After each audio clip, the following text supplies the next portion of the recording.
Show, don't tell. We've all heard that adage, but just how true is it? Personally, I think people take it a little too far. Showing is very good. I think showing is what really gets you into a story, engages you, helps you feel like the world is real. But at the same time, a story needs telling. That's why I believe instead of show, don't tell, it should be know when to show and know when to tell.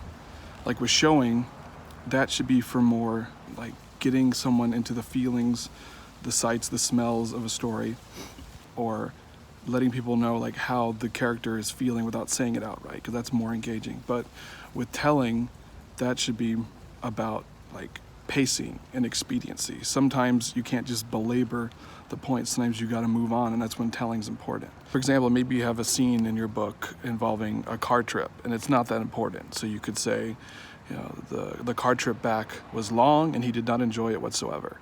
You know, that's telling. But you know, you still get the important information conveyed, and you don't belabor the point too much.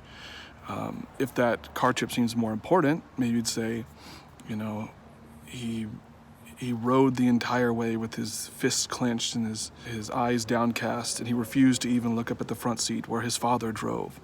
You know, you would do something like that, and that brings you more into that scene and puts you inside his head. But if the car trip isn't important, you know, you wouldn't do that. You would just move on with it and then get to a scene that is important. And that's one of the cases where you would want to tell instead of show. And as with anything, as with all writing, figuring out when to do something, you know, that's part of the challenge.